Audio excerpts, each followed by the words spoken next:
Bonjour à tous chers mortels, c'est Dragma, on se retrouve avec un nouvel manga sur Spice and Wolf. C'est un manga que ça faisait très longtemps que je voulais vous en parler. Alors, avant d'en parler spécifiquement, je vous raconte un petit truc à la con.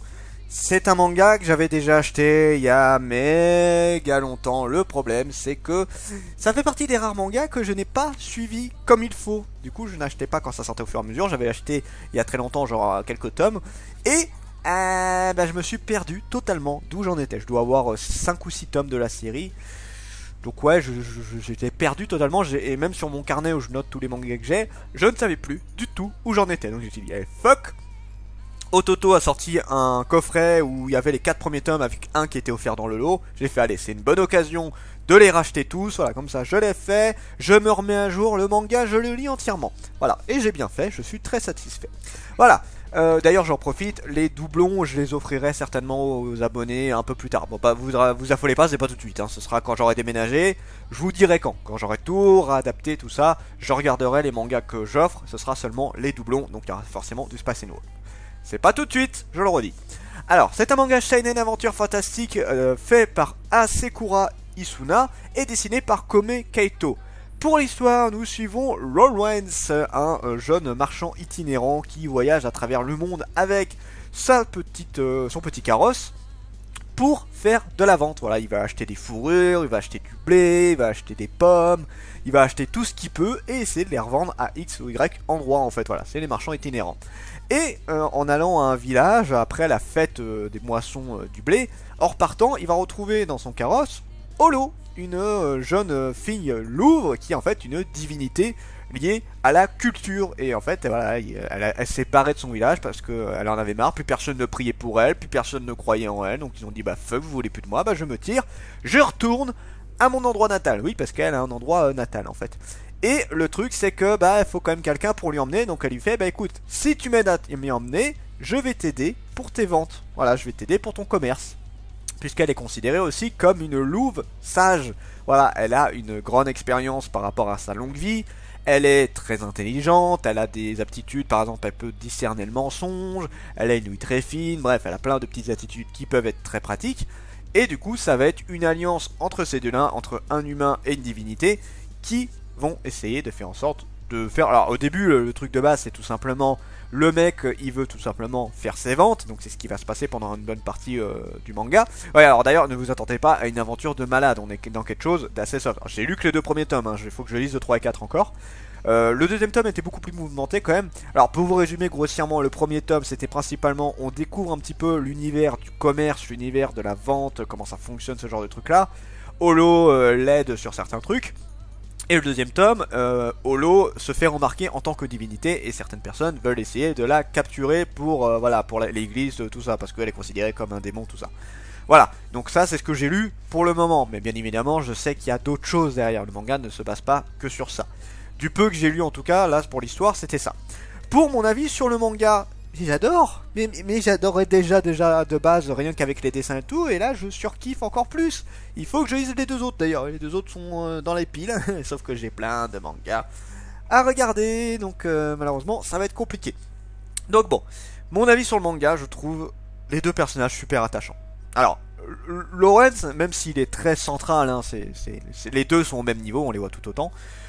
Je l'aime bien, après c'est pas le mec qui m'intéresse le plus, c'est vraiment Holo. Voilà, je suis désolé, un petit peu de discrimination de ma part, mais Holo, je l'apprécie, je la trouve super belle, super mignonne, super agréable, tout ça, bref, je suis très fan. C'est la fille, d'ailleurs, elle joue très souvent de ses charmes. Alors, pas d'une manière forcément sexuelle, hein, plus vraiment en mode tu me trouves mignonne.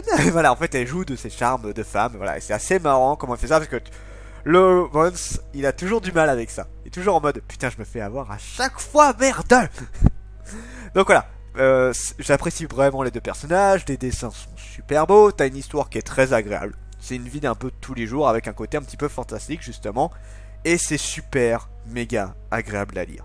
Les 2 personnages sont super attachants. Et même si c'est... voilà, comme je le redis, hein, le manga est quand même basé sur du commerce, de la vente, tout ça. Mais tu t'y attaches bien en vrai. Hein. Ça accroche.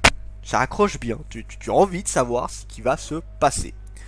Ensuite, pour le potentiel du manga, alors pour l'histoire, comme je le redis encore une fois, c'est pas un truc de malade mental, c'est clairement pas des aventures qui vont vous faire frissonner de malade, sauf à partir du deuxième tome où on a quand même eu son petit lot d'adrénaline. Mais après voilà, on est dans quelque chose d'assez calme, mais qui accroche bien.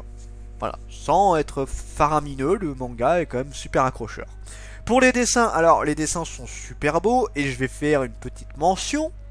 Le manga a, sans trop déconner, 90% du temps des décors. Quasiment toutes les pages, je le dis, hein, il doit y avoir entre 5 et 10% du manga où il n'y a pas, tu as du fond. Même pour des discussions classiques, tu as du fond. Tu as un décor. Ça fait plaisir. Pour du fantastique, je le redirai encore jamais assez. Les décors c'est important, mais alors dans du fantastique c'est encore plus important pour moi. C'est là où tu ne peux pas te permettre de ne pas faire de décors. C'était là pour t'en prendre plein la gueule.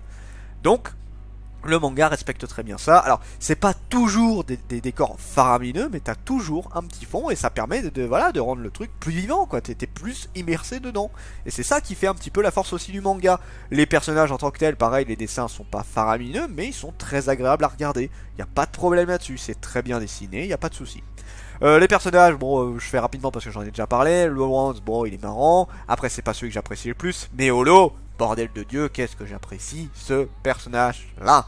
Vraiment magnifique. Jusqu'où le manga peut aller? Alors oui, j'ai dit ça, mais après il y a d'autres personnages. Hein, mais bon, les deux principaux, c'est ceux-là. Hein. Jusqu'où le manga peut aller? Je sais pas. Je sais que le manga est fini en 15 tomes. Et je sais pas trop comment ça va se développer. Je vous dis, je n'ai pas lu beaucoup le manga. Je les avais, mais j'avais jamais eu l'occasion de les lire. Je sais pas du tout comment le manga va se développer. Donc ça va être la découverte totale. Je suis en grosse découverte sur ce truc là. Mais je place beaucoup d'espoir sur celui-là et je le conseille à tout le monde. En général, j'essaye de dire à peu près à quel manga, enfin, le manga à qui je peux le conseiller en général. C'est à certaines personnes, si vous aimez tel truc. Alors, si vous êtes fan de fantastique, regardez-le. Si vous aimez bien un petit peu tout ce qui est voilà, vie tranquille, tout ça, regardez-le. Et si vous n'êtes pas forcément fan de ça, regardez-le. Oui, j'apprécie beaucoup trop ce manga, donc forcément, je suis pas forcément très objectif. Hein. Mais en tout cas, le manga est super, méga agréable. Je le redis encore une fois, ne vous attendez pas à des aventures de malade mental, mais en tout cas, ça se lit très bien. C'était Dragmar et je vous dis à la prochaine, chers mortels.